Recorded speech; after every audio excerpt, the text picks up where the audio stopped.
One of the big things, Patrick, about the coaching carousel is it gets a little crazy, and coaches' names get thrown out and thrown about. There was one that, for some reason, the news cycle just never wanted to let go of. No. It just kept going around and around and around, and it made no sense to me. It made no sense to you.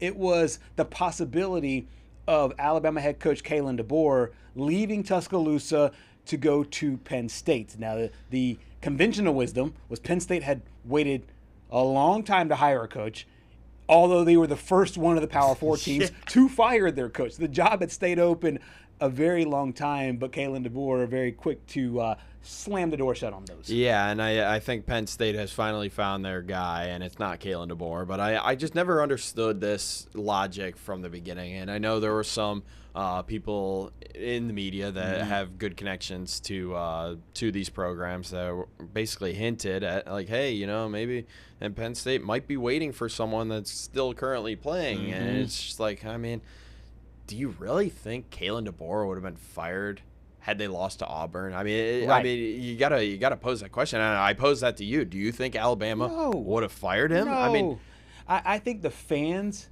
would have been very upset.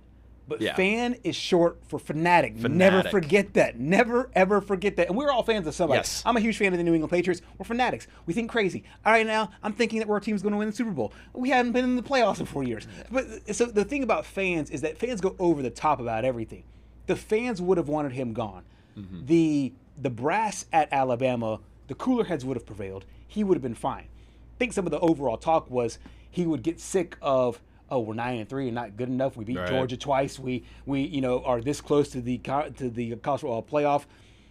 And the people that said that, and they're like, oh, he would leave Alabama for that. I'm like, make this make sense. He's Right. going to leave Alabama to go to Penn State, a school that literally just fired a guy that went to the semifinals. So I mean, James Franklin, I know, could not win the big game for a long time, but if you're trying to run away from pressure, Penn State would be the last place you go to. So the logic in and of itself just made no sense to me. it was just so shocking. And I mean, Kalen DeBoer is a guy that wins the big games. Obviously, the one that you point to is Oklahoma. Maybe he might have an Oklahoma problem going back to Right, last yeah. year as well. Like Yeah. Kirby Smart has a problem with him.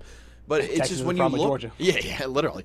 When you look at his record against ranked teams, it's very good, even going back to his time at Washington. And I just don't understand why they were trying to make the connection, like, hey, he's going to go to Penn State. I mean, why would you, literally, you mentioned it, why would you go to Penn State when you're already at, how in the world can you tell me that Penn State's a better job than Alabama? Yeah, Like, especially right I now. just don't know. And I know some people are like, oh, well, I'm getting tired of, being not the number one team in the country anymore. That's how it's going to be Right. in the NIL era. Yeah. That's just how it is. I mean, Yep. all the talent's more spread out.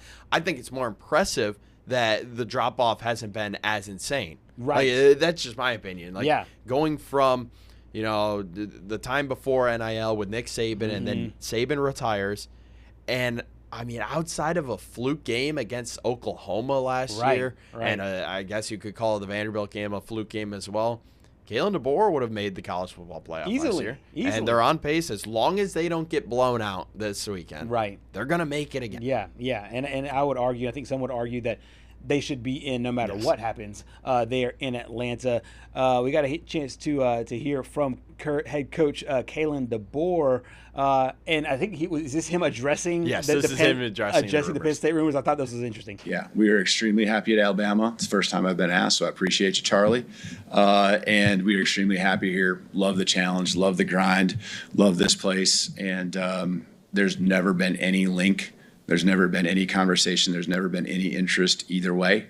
And so I'm glad we can put that to bed right now.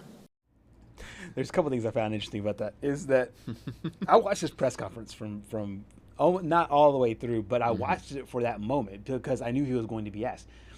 And the reporters did a good job because they made sure to stick to the games, the injuries, all the stuff at the beginning of the press conference. Coach talked for a few minutes in the front end. They asked their questions. Then about midway through it, and I'm not sure the Charlie, I'm not sure his last name. I'll probably hear it on the call, but Charlie, he understands. He places the question in a very good moment, and even prefaces it in a very good way.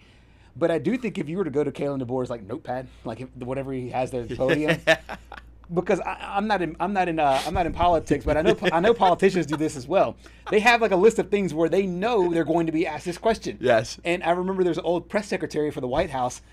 She would have exactly where the tab was. Okay, they're going to ask about this topic. She would have a tab, go straight to that tab, and know exactly where to go. I feel like if you were to look at Kalen DeBoer's thing, the very first thing on there would be the Penn State question. Oh, yeah. So 15 minutes into this press conference, he finally gets asked the question. It almost felt like a relief. He's like, okay, finally, I can deny this, let this go, and get this done in 20 seconds. It's like he was just waiting for it. And, I mean, I just compare that press conference to Lane Kiffin's last one after the Egg Bowl. And, I mean, no one even asked about the game. They just only asked about his future. And, right. I mean, he kind of just gave the, oh, yeah, I don't know, I still got to figure it out, blah, blah, blah, like that stuff. And it was just like the same question getting asked over and over again. But I bet Kalen was pretty happy to put that one to rest. But, I mean, again, why would you leave? I mean, you could say that there's no secret that Georgia and Alabama are building a rivalry. Historically, it hasn't truly been a big-time rivalry. Yeah. But, I mean, we talked about Kirby Smart. He might have an Alabama problem.